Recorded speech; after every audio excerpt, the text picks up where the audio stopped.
Hello guys, welcome to my channel teachers point. और आज मैं आपको बताऊंगा जो KVS PRT का एग्ज़ाम अपना आने वाला है 21 से 28 तक है एग्ज़ाम। तो हम सभी लोग मतलब टेस्ट सीरीज़ ज्वाइन कर रखी होंगी सबने और अपने अपने टेस्ट लगा रहे होंगे। तो उसके रिगार्डिंग ही मैं मतलब तुमसे कुछ शेयर करना चाहता हूँ। मैंने टेक्स्ट बुक पे भी टेस्ट सीरीज़ ली है और प्रतीक शिवालिक सर की भी ली है। तो मैं कम से कम 14 या 15 टेस्ट लगा चुका हूँ। उसके बेसिस पे कुछ एनालिसिस मैंने किया है और आपको मतलब कुछ ना कुछ ज़रूर समझ में आएगा जो मैं बताऊंगा। आप थोड़ा सा डीमोटिवेट हो रहे होंगे, आपके कम मार्क्स आ रहे होंगे टेस्ट में, तो मैंने एनालिसिस करके कुछ बताया है। आप इस वीडियो को पूरा देखना। तो मैं इस पहला टेस्ट अपना ओपन कर रहा हूँ, क्या मैंने इसमें स्कोर किया था। और अगर हम यहाँ पर देखें तो मैंने 180 में से 127 स्कोर किया था और मेरी रैंक बनी थी 3000 के आसपास, है ना। एक्यूरेसी मेरी 71% रही थी और मैंने अटैम्प्ट किए थे 177। और अगर हम इस पे सब्जेक्ट वाइज देखें तो मेरी इंग्लिश बहुत ज़्यादा वीक है, मतलब कम भी नहीं लेकिन बहुत ज़्यादा वीक है। 10 में से मैं 6 ही नंबर इसमें ले पाया हूँ। और हिंदी में ठीक है, रीजनिंग भी ठीक है, कंप्यूटर भी मैं अभी कर रहा हूँ, उसको इम्प्रूव कर रहा हूँ कंप्यूटर को। तो जनरल नॉलेज 3 नंबर हैं और करंट अफेयर्स तो मैंने बिल्कुल पढ़ी नहीं है, और लेकिन मैंने ऐसे ही टेस्ट दे दिया था बिना पढ़े। तो 0 मार्क्स है बिल्कुल, आप देख सकते हैं, है ना। और 4 अटेम्प्ट किए थे और 4 में से 0, 4 के 4 ही गलत हो गए और 0 मार्क्स है। करंट अफेयर्स में मतलब इम्प्रूव कर रहा हूँ, पढ़ रहा हूँ रोज़, जिसमें नवंबर दिसंबर और जनवरी की मैं कम से कम तैयार करूँगा। और एजुकेशन पेडागोजी की बात करें तो इसमें 41 नंबर मैं लेकर आया हूँ 60 में से। ये कम है स्कोर, क्योंकि कम से कम 45 प्लस तो होना ही चाहिए। और अगर और ज़्यादा लेकर आ सकें 52 53 तो और ज़्यादा बेटर है, ठीक है। और दूसरे सब्जेक्ट में तुम्हें स्कोर में अगर तुम कम ला रहे हो तो पेडागोजी में बढ़ा सकते हो। इंग्लिश में 15 में से मेरे 10 आए हैं इस सब्जेक्ट में, और हिंदी में 14 हैं। मैथमेटिक्स मेरा ठीक है, लेकिन कभी कभी गलत भी हो जाती हैं। बहुत सारे क्वेश्चंस होते हैं जो बड़े क्वेश्चंस नहीं हो पाते हैं, तो गलतियां हो ही जाती हैं। और ये पहला टेस्ट था, तो 25 में से 17 मार्क्स आए बस। और इन्वायरमेंट में 22 मार्क्स हैं, तो 127 बने। और अगर मैं देखूं, इसकी जो टॉपर है वो 179 मतलब मार्क्स लेकर आया है, ठीक है। अब मैं इसके बारे में तुमसे डिस्कस करूंगा। देखो 180 में से 179 आ सकते हैं, मैं मैंने नहीं कर रहा, लेकिन अभी पॉसिबल नहीं है बिल्कुल भी, क्योंकि मैं तुम्हें एक ऐसा प्रूफ दिखाने वाला हूँ ये क्यों पॉसिबल नहीं है। देखो मेरे 127 आए हैं 180 में से, है ना। एक जो टॉपर है जिसका नाम है यश करके कोई नाम है, ठीक है, उसका 179 आया है। ये जो टेस्ट है ये ओपन टेस्ट था, मतलब सभी के लिए फ्री था ये वाला टेस्ट, ठीक है। तो क्या काम करते हैं लोग, दूसरे का मोबाइल खोलकर उस टेस्ट को ओपन करके इस टेस्ट दे लेते हैं। तो ये तरीका गलत है। अपने आप को खुद मतलब सेल्फ एक तरीके से मूल्यांकन करना चाहिए, हम कितना मतलब सीखे हैं और कितना एग्ज़ाम में हम कर सकते हैं। देखो ये देखो आप, जो ओवरऑल टाइमिंग है मेरा 167 मिनट, है ना। 180 मिनट में से 167 मिनट रहा है। लेकिन जो टॉपर है उसका जो टाइमिंग है कुल 90 मिनट में उसने पूरा पेपर कर दिया। आप देख सकते हैं। अभी मैं आपको बहुत सारे फैक्ट दिखाने वाला हूँ इसमें।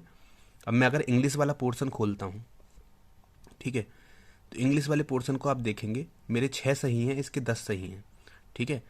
जबकि इंग्लिश को हम सिर्फ पढ़ के मतलब आंसर्स दे सकते हैं, लेकिन जो मैंने क्वेश्चन का जो टाइमिंग लिया, मैंने 6 मिनट का टाइमिंग लिया, लेकिन जो टॉपर था उसने 26 मिनट का टाइम लिया।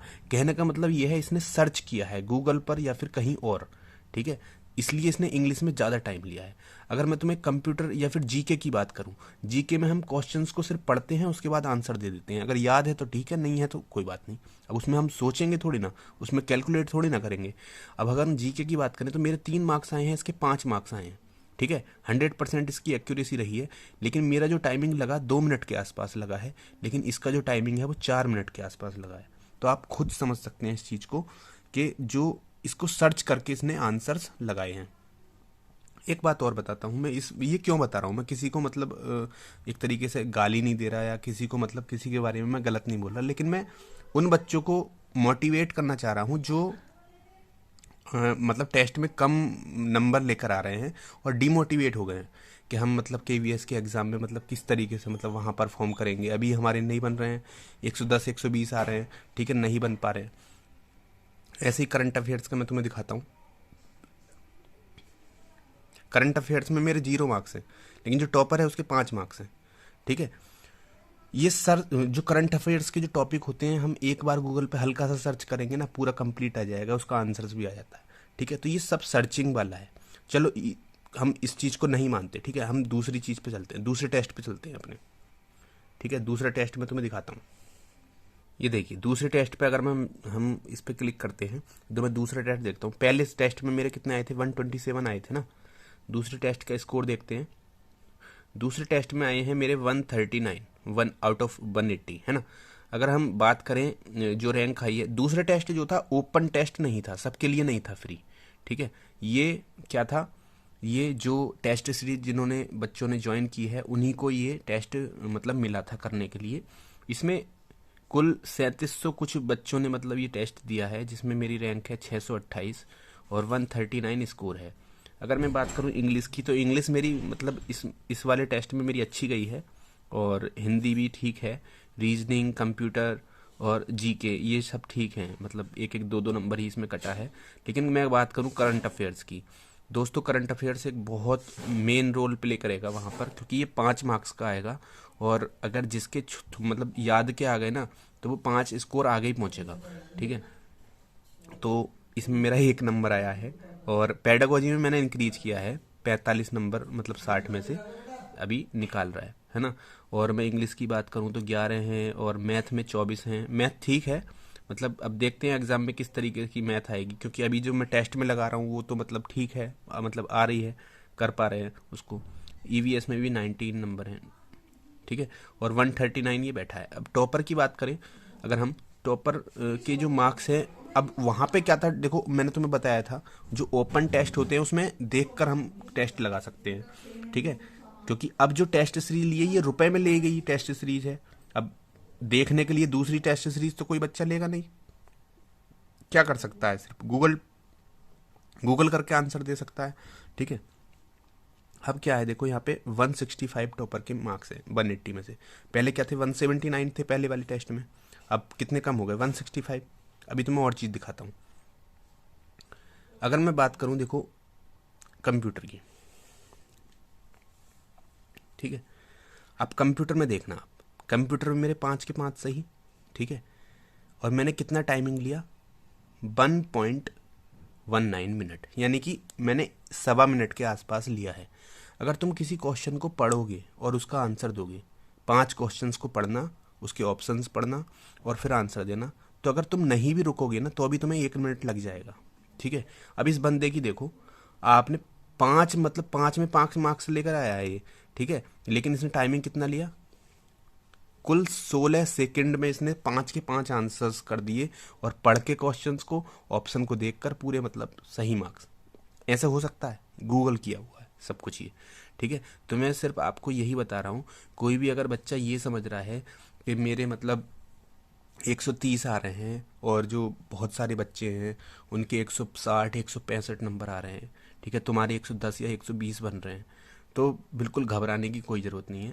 यहाँ पे जो टेस्ट आप दे रहे हो वो उस टेस्ट से हार्ड होते हैं, पहली चीज़ ये है। दूसरी चीज़ है कि मतलब यहाँ पे डिमोटिवेट नहीं होना है, ठीक है। वहाँ पे जो एग्ज़ाम में तुम परफॉर्म करोगे ना, वो यहाँ से बेटर परफॉर्मेंस आएगी आपकी, ठीक है। बस यहाँ पे लास्ट टाइम तक करते चले जाइए, जितना भी तुमसे हो रहा है, रुकना नहीं है बिल्कुल भी, ठीक है।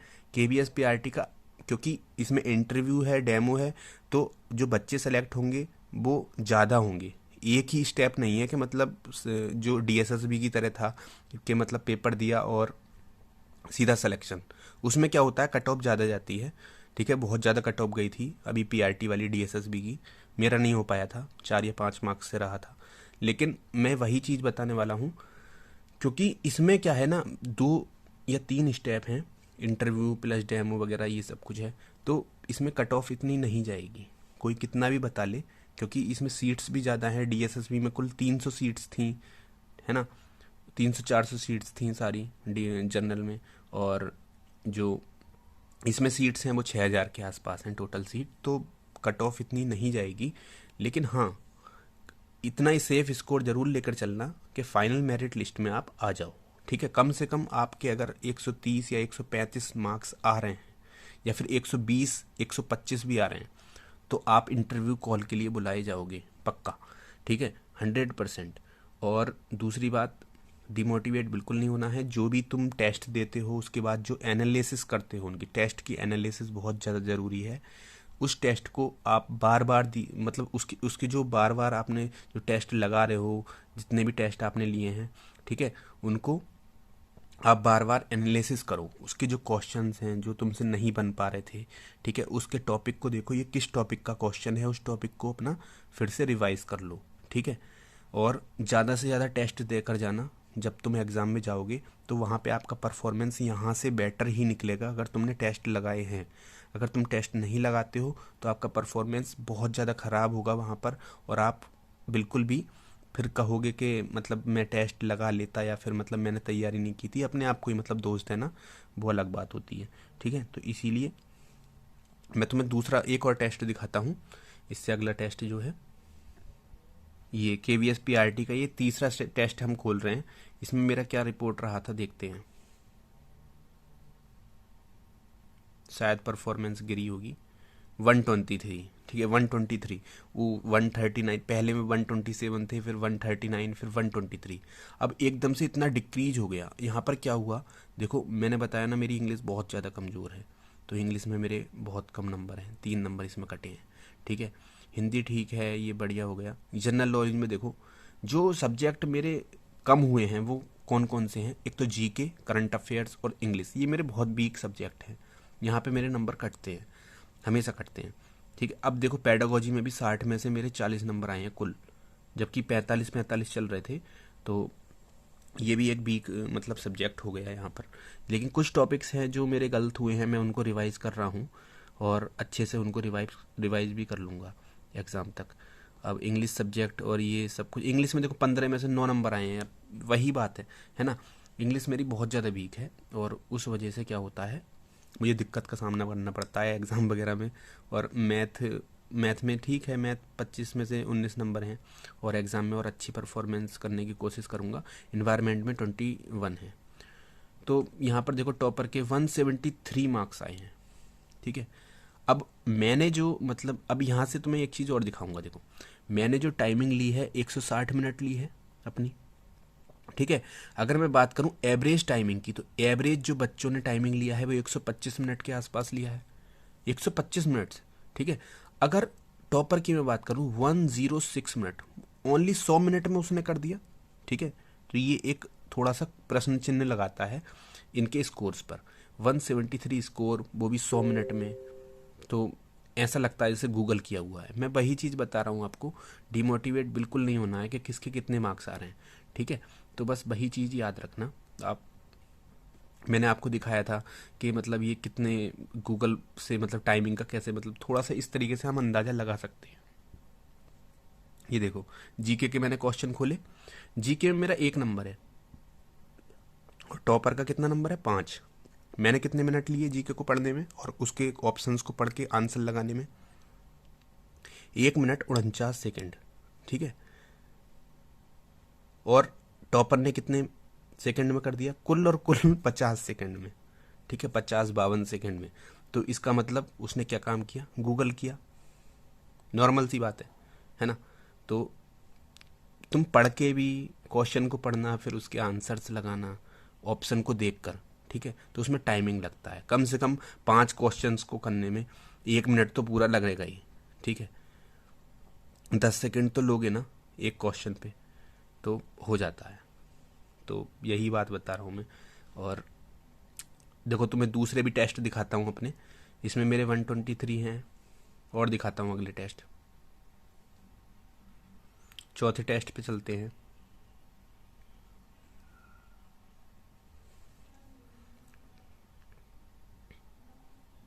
चौथे टेस्ट में मेरे आए हैं, चौथे में 126 मार्क्स आउट ऑफ 180, है ना। इंग्लिश में देखिए, फिर देखिए, मतलब परफॉर्मेंस देखो, इंग्लिश की मेरी बहुत ज़्यादा ख़राब रहती है। 3 नंबर आए हैं 100 में, मतलब 10 में से, ठीक है, आप देख सकते हैं। और रीजनिंग, कंप्यूटर वगैरह, ठीक है, ये सही। एजुकेशन पेडागोजी में भी 43 नंबर हैं, चलो ठीक है। लेकिन इंग्लिश बहुत ज़्यादा कमज़ोर है, देखो यहाँ पर भी इंग्लिश में 15 में से 9 नंबर, ठीक है। ये बहुत ज़्यादा वीक पॉइंट रहता है मेरा एग्ज़ाम में। मैथ ठीक है, अच्छे मार्क्स आए हैं 22, और ईवीएस में भी। लेकिन क्या है कि मतलब वही बात आती है, देखो मैं वही बात बता रहा हूँ। तो 118 मिनट में ओनली इसने पूरा पेपर किया है, और जबकि हम ले रहे हैं 165 मिनट उसको पढ़ के क्वेश्चन आंसर्स करने में, और एवरेज टाइमिंग 133 मिनट के आसपास है, और 118 मिनट में इम्पॉसिबल, ठीक है। 161, हाँ कुछ लोग कर सकते हैं, एक्स्ट्रा ऑर्डिनरी होते हैं, लेकिन वही मैंने अभी आपको प्रूफ दिखाया था कि मतलब जिस क्वेश्चन को हम पढ़ने में और ऑप्शन को पढ़ने में टाइमिंग लगाते हैं, है ना, वो कम से कम मिनिमम टाइमिंग 10 सेकंड तो होती है। अब उससे भी कम सेकंड में ये लोग कर पा रहे हैं, तो कहीं ना कहीं थोड़ा सा लोचा होता है, ठीक है। और टेस्ट दिखाता हूँ आपको अगले, जो मतलब किस तरीके से इंक्रीज हो रहे हैं नंबर। टेस्ट नंबर 5 देखते हैं।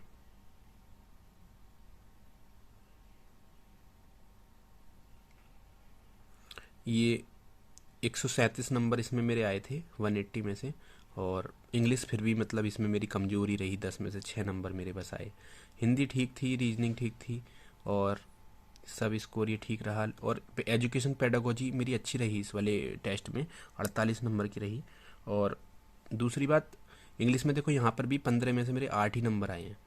इंग्लिश मेरी मतलब बहुत ज़्यादा वीक है, और इस पर मैं बहुत ध्यान भी दे रहा हूँ, लेकिन फिर भी मेरी इंक्रीज हो नहीं पा रही है, क्योंकि एंटोनिम्स ओनिम्स मुझसे बहुत कम याद हो पाते हैं, और जो एरर फाइंडिंग है वो मैं कर लेता हूँ, और कभी कभी वो भी गलत हो जाता है, तो दिक्कत आती है।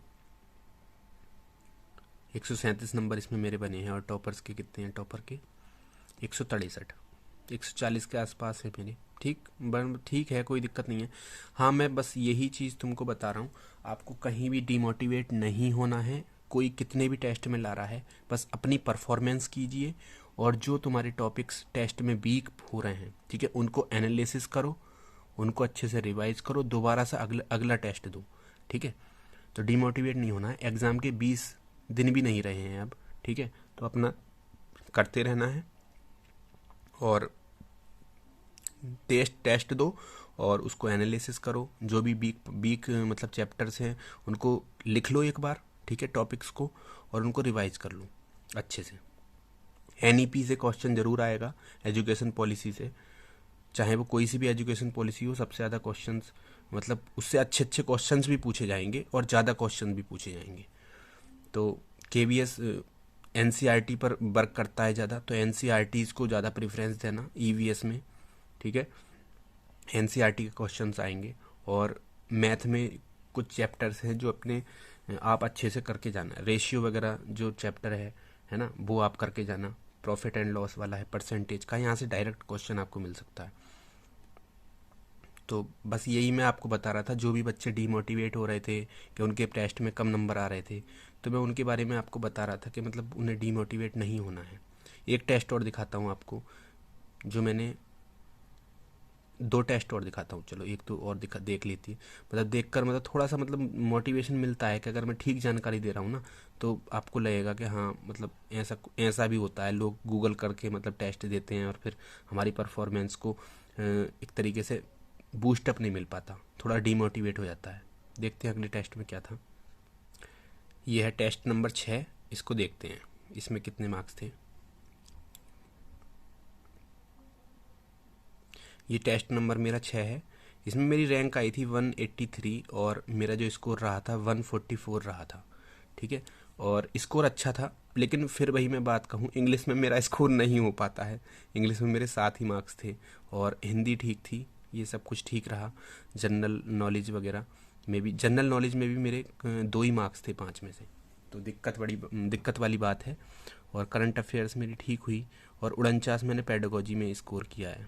पेडागोजी में मतलब जो भी मेरे वीक टॉपिक होते हैं, मैं उनको देखता हूँ, एक बार एनालिसिस करता हूँ, और कोशिश करता हूँ कि अगले जो आने वाले जो पेपर्स हैं उनमें वहाँ से मतलब गलतियाँ ना हो। इंग्लिश में 15 में से सब्जेक्ट में देखो 8 नंबर आए हुए हैं। हिंदी ठीक है, मैथ भी, ये सब यहाँ से मतलब ठीक स्कोर हो जाता है। लेकिन जो मेरा वीक सब्जेक्ट है वो इंग्लिश है, इंग्लिश और जीके। और अगर करंट अफेयर्स की याद के नहीं आते हैं तो वो भी ख़त्म हो जाते हैं पूरे। तो टॉपर्स के कितने रहे थे, 163 रहे थे, ठीक है। तो यहाँ पर अच्छा स्कोर रहा था और एवरेज 125 था। ये इस टॉपर्स ने मतलब अच्छा मतलब एक तरीके से टाइमिंग लिया है, तो मैं इसको मान सकता हूँ कि हाँ ठीक होगा, ये एक अच्छे मार्क्स हैं ये, और रियल मार्क्स होंगे 163, अच्छे मार्क्स हैं, वेरी गुड। तो एक टेस्ट और दिखाता हूँ मैं आपको, जो मैंने अभी अभी दिया है उस टेस्ट को आप देखना। टेस्ट नंबर 7 देखते हैं।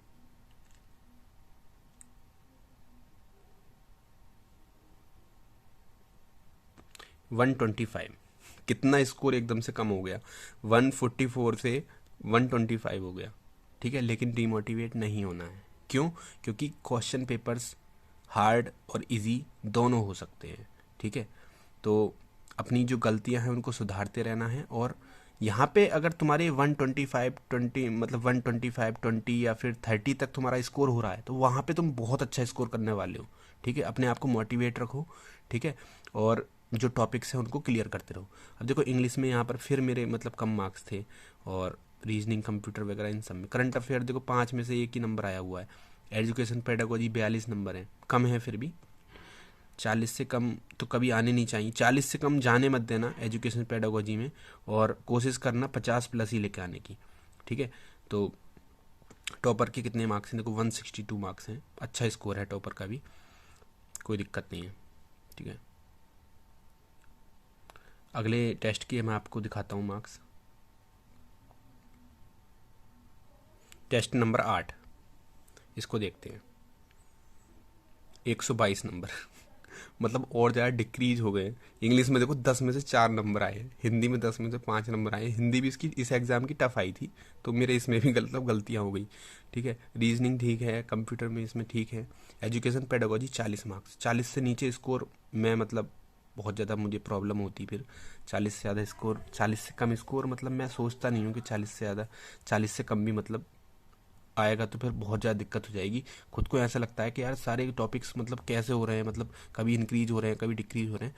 तो ऐसे उतार चढ़ाव जरूर आते हैं, ठीक है। एग्ज़ाम में भी आते हैं और ज़िंदगी में भी आते हैं, ठीक है। तो उन्हीं उन्हीं के साथ वर्क करना होता है, उन्हीं को मतलब जहाँ पे कमियाँ हैं, ठीक है, वहीं को उसको मतलब ठीक कीजिए, उस टॉपिक को ठीक कीजिए, ठीक है। और धीरे धीरे धीरे करके मतलब वो इंक्रीज होता है। ये नहीं है कि मतलब तुम एक ही दिन में पूरी इंग्लिश पढ़ जाओगे या पूरी एक ही दिन में पूरी रीजनिंग खत्म कर दोगे, ऐसा नहीं होता है, ठीक है।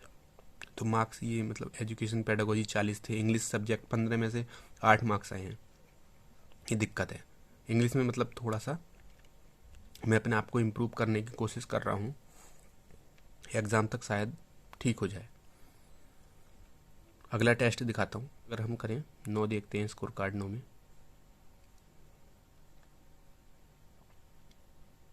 126 मार्क्स आए हुए हैं इसमें, और रैंक 402। 800 कुछ बच्चों ने ये एग्ज़ाम दिया था, और 126 मार्क्स थे मेरे। इंग्लिश में फिर मेरे मतलब कम, मतलब इंग्लिश बढ़ नहीं रही है बिल्कुल भी, और एग्ज़ाम तक पता नहीं किस तरीके से हो पाएगी या नहीं। जनरल नॉलेज देखो बहुत ही कम मार्क्स हैं, 5 में से 1। लेकिन जो और सब्जेक्ट हैं, अगर तुम, सबसे बड़ी बात होती है तुम्हें बिल्कुल भी अगर तुम्हारे याद के नहीं आ रहे ना, तो क्या करना है, अपने आप को एग्ज़ाम में मोटिवेट रखना है कि मतलब अगर हम इस सेक्शन में अगर हम अच्छा नहीं कर पाए तो तुम दूसरे सेक्शन में उसका जो एवरेज है वो निकाल सकते हो, ठीक है। अगर मेरे जैसे जीके में मेरे कम हुए हैं यहाँ पर, मतलब 3 या 4 नंबर तो होने चाहिए थे, ठीक है। तो मैंने क्या काम किया है, मैंने यहाँ पर एजुकेशन पेडागोजी में थोड़ा सा इंक्रीज करा, ठीक है। यहाँ पर मेरे थोड़े इंक्रीज हो गए तो ये एवरेज हो जाता है, ठीक है। तो इसी तरीके से तुम मैथ में इंक्रीज कर सकते हो, ठीक है। ईवीएस में इंक्रीज कर सकते हो, हिंदी में इंक्रीज कर सकते हो, ठीक है। तो उससे क्या होता है, तुम्हारा स्कोर मतलब कट ऑफ में तुम आ सकते हो, ठीक है। तो इसी तरीके से करना है, और कोशिश करो जो टॉपिक्स तुम्हारे क्लियर नहीं हैं उनको क्लियर करो और अपना स्कोर को इंक्रीज करो। अगला टेस्ट देखते हैं, टेस्ट नंबर 10 देखते हैं। इसमें क्या स्कोर रहा मेरा, इसमें 130 मार्क्स मेरे आए हुए हैं और इंग्लिश में फिर मेरे बहुत कम नंबर हैं, 10 में से 3। और अदर सब्जेक्ट में फिर भी ठीक है। करंट अफेयर्स बिल्कुल 0 मार्क्स आउट ऑफ 5। ठीक है, तो इस पे वर्क करने की ज़रूरत है। और एजुकेशन पेडागोजी 46 मार्क्स मतलब आ रहे हैं। 40 से कम नंबर आपको एग्ज़ाम से बाहर कर सकते हैं। मैं फिर मतलब बता रहा हूँ, आप मेरी बात पे मतलब गौर करना। अगर तुम एजुकेशन पेडागोजी में अगर 40 से कम मार्क्स लेकर आ रहे हो तो तुम्हें बहुत ज़्यादा मेहनत करने की ज़रूरत है, क्योंकि तुम और सब्जेक्ट में और सब्जेक्ट सबके एक जैसे ही होते हैं। ठीक है, और इंग्लिश मीडियम बच्चों के जो हिंदी है, क्योंकि इसमें तो हिंदी इजी आ रही है। ठीक है, तो इंग्लिश उनकी पहले से ही अच्छी होती है, क्या है ना। तो आप क्या काम करोगे, एजुकेशन पेडागोजी में थोड़ा स्कोर कर सकते हो। तो इसीलिए मैं आपको बता रहा हूँ, थोड़ा सा कोशिश करना है एजुकेशन पेडागोजी को इम्प्रूव करने की। मैथ भी ठीक होता है, मैथ आप कर सकते हो, हिंदी मीडियम वाले भी और इंग्लिश मीडियम वाले सभी कर सकते हैं अच्छे से मैथ को। लेकिन थोड़ा सा इंग्लिश में दिक्कत आती है हिंदी मीडियम वालों को। तो मेरा हिंदी मीडियम रहा है पहले से ही, और मैं एग्ज़ाम भी हिंदी मीडियम में ही देता हूँ, तो थोड़ा सा इंग्लिश में मुझे प्रॉब्लम आती है। अगला टेस्ट देखते हैं, टेस्ट नंबर 11 लगाएंगे अब। टेस्ट नंबर 11 देखते हैं, फिर इसके बाद एक और टेस्ट बचा है। इसमें कितना स्कोर रहा, 126 आउट ऑफ 180। ठीक है, तो ये इसमें भी देखो मेरे इंग्लिश तो बिल्कुल स्कोर मतलब बना ही नहीं पा रही है बिल्कुल। ठीक है, हिंदी फिर भी ठीक जा रही है। ठीक है, और एजुकेशन पेडागोजी में कोशिश मतलब मेरा जो एम है, मेरा जो मतलब थोड़ा सा मतलब इम्प्रूव करने का है एजुकेशन पेडागोजी, कम से कम 43 या 40, एक तरीके 43 नहीं 53 मार्क्स तो कम से कम होने चाहिए एजुकेशन पेडागोजी में, अगर इंग्लिश में मेरे कम आ रहे हैं तो इसी तरीके से मैं इम्प्रूव करने की कोशिश कर तो रहा हूँ इसमें। मैथ में ये वाला जो टेस्ट था थोड़ा सा मतलब हार्ड था, और मैथ में मेरे 15 मार्क्स आए हुए हैं। तो हिंदी में भी मतलब इसमें मेरे गलत हो गए, तो 126 इसलिए बने। ठीक है, अगले टेस्ट की तरफ चलते हैं। मैंने आज ही दिया है और ये लास्ट टेस्ट है, फिर अगली वीडियो में अगले टेस्ट पे बनाऊंगा। तो मैंने सोचा सारी जो अभी तक मैंने एनालिसिस किया है मैं उसके ऊपर वीडियो बना दूं और बच्चों को दिखा दूं, ताकि वो डीमोटिवेट ना हो पाएँ। ठीक है, वीडियो थोड़ी लंबी हो गई है, लेकिन ये सबके लिए बहुत ज़्यादा ज़रूरी था, इसलिए मैंने इस वीडियो को बनाया है, ताकि लोग जो डीमोटिवेट हो रहे थे दूसरे के मार्क्स देख देख कर, वो डीमोटिवेट ना हो और चीज़ों को समझें। ठीक है, अब मैं तुम्हें अपना टेस्ट दिखाता हूँ जो मैंने अभी अभी दिया है थोड़ी देर पहले। इसमें जो मेरा मार्क्स बना है वो 131 बना है। ठीक है, अब इंग्लिश आप देख सकते हैं 10 में से 3 मार्क्स ओनली। ठीक है, लेकिन मैं डीमोटिवेट फिर भी नहीं होता हूँ। ठीक है, क्यों, क्योंकि मैं दूसरे जो मतलब, एक तो सबसे पहली बात जब मैं इसको एनालिसिस करता हूँ तो वो मुझे समझ में आता है। ठीक है, और मेरे जो अगले वाले जो एग्ज़ाम है शायद वो जो मेरे एग्ज़ाम केवीएस का पढ़ेगा, ठीक है, उसमें शायद वो क्वेश्चंस मुझे देखने के लिए मिल जाएं और स्कोर मेरा ठीक हो जाए। हिंदी में मेरे 10 में 10 आया है, और रीजनिंग कंप्यूटर ये ठीक है, जनरल नॉलेज भी और करंट अफेयर्स। ठीक है, एजुकेशन पेडागोजी 45 है। इंग्लिश देखो यहाँ पर 15 में से 4 नंबर, मतलब कहने का मतलब ये है, अगर मैं इंग्लिश की यहाँ देखूँ 15 और 10 यानी कि 25 नंबर की इंग्लिश आई हुई है, तो उसमें से मेरे कुल 7 मार्क्स आए 25 में से। तो आप समझ सकते हो, खुद समझ सकते हो कि मेरी इंग्लिश कितनी कमज़ोर है, और गलतियाँ मुझसे बहुत होती हैं इंग्लिश में। हिंदी में ठीक है, मैथ में मतलब ठीक स्कोर हुआ है, और ईवीएस में भी 131। ठीक है, तो ये कितने बच्चों ने दिया था, 432 मतलब बच्चों ने इसको टेस्ट को दिया था, और उसमें मेरा स्कोर, मेरी जो रैंक रही है 178 रही है। और अगर मैं बात करूं टॉपर की, तो टॉपर के 162 मार्क्स आए हैं। लेकिन यहाँ पर वही बात देखने की होती है, देखो 93 मिनट में यार मतलब कर दिया पूरा टेस्ट। ठीक है, और टाइमिंग हमारा आ रहा है 144 मिनट, एवरेज टाइमिंग है 122। तो ये आपको डीमोटिवेट नहीं करेगा, इस वजह से मैं इसीलिए वीडियो में लेकर आया हूँ। मैं आपको यही बताना चाहता था, जो टेस्ट में मार्क्स आते हैं बच्चों के, वो गूगल कर करके आते हैं। तुम इतने कम समय में यार मतलब पूरा टेस्ट कैसे अटेम्प्ट कर पा रहे हो। ठीक है, और वो भी बिल्कुल एक्यूरेसी के साथ, तो ऐसा नहीं हो सकता। तो मैं वही चीज़ बता रहा हूँ, अगर आपके 120, ठीक है, 125 मार्क्स अगर आपके बन रहे हैं तो डिमोटिवेट नहीं हो रहा है, क्योंकि वो स्कोर आपको वहाँ पे इन्हेंस करेगा एग्ज़ाम में। आपके बहुत अच्छे मार्क्स आएंगे, जो यहाँ से आ रहे हैं वहाँ पर ज़्यादा आएंगे। ठीक है, यहाँ से। ठीक है, तो अपने आप सिर्फ जो अपने टॉपिक्स हैं उनको क्लियर करते रहना और अपनी तैयारी करते रहो, ज़्यादा दिन नहीं बचे हैं। ठीक है, आज 5 तारीख हो गई है, 21 तारीख से टेस्ट स्टार्ट हो ही जाएंगे, एग्ज़ाम। तो कितने 15 दिन भी पूरे पूरे नहीं बैठ रहे हैं, है ना। कोशिश करो जो भी तुम्हारे टॉपिक, हर एक सब्जेक्ट में जो कमज़ोर टॉपिक है उसको जल्दी जल्दी से रिवाइज कर लें। करंट अफेयर्स पे फोकस करना और अपने अच्छे से पढ़ाई करते रहो, कहीं इधर उधर मत जाओ। 15 दिन की बात है, ठीक है। अपने घर में बैठ जाओ, कमरे में बंद हो जाओ बिल्कुल। खाना वाना सब तुम्हारा वहीं पे मिल जाएगा। तुम्हारी माता जी तुम्हें खाना बना के देकर उनसे बोल दो कि सिर्फ मुझे कमरे में ही चाहिए खाना, मैं कहीं नहीं जा रहा 15 दिन। तो अपना यहाँ पर टाइम लगाओ, 15 दिन की बात है, ठीक है। और अपने स्कोर को इन्हेंस करो, डिमोटिवेट नहीं होना है। जो मैंने आपको बात बताई है, ठीक है, तो वो आपको बहुत ज़्यादा हेल्प करेंगी इस चीज़ को समझने में। ताकि मतलब हमारे कम अगर मार्क्स आ रहे हैं तो वो हमारी गलती नहीं है, वो सभी के आ रहे हैं, ठीक है। लेकिन जिनके ज़्यादा आ रहे हैं उसमें कुछ बच्चे ऐसे हैं जो गूगल कर रहे हैं, उनकी वजह से हम डिमोटिवेट होते हैं। तो वो नहीं होना है, ठीक है। समझ में आ रही है मेरी बात जो मैं कहना चाह रहा हूँ। और स्कोर करते रहिए, कट ऑफ कम, इतनी कम भी नहीं जाएगी, लेकिन हाँ ये है तुम्हारा सिलेक्शन हो जाएगा। अगर तुम यहाँ पर टेस्ट में 120 125 बना पा रहे हो तो आराम से तुम्हारा सिलेक्शन हो सकता है, ठीक है। तो अपना तैयारी करते रहें। उसके बाद डेमो की तैयारी करेंगे, ठीक है। फिर इंटरव्यू की, इन सब की तैयारी उसके बाद की बात है, ठीक है। तो पहले सबसे पहली बात है मेरिट में आना। तो मेरिट में आने के लिए क्या काम करना है, अपने कमरे में बैठना है और लगातार पढ़ते जाना है, पढ़ते जाना है। जो जो टॉपिक तुम्हारे क्लियर नहीं है उनको क्लियर करो और अगला एग्ज़ाम दो, क्लियर करो, अगला एग्ज़ाम दो, ठीक है। चलो मिलते हैं नेक्स्ट वीडियो में, तब तक के लिए थैंक यू, धन्यवाद।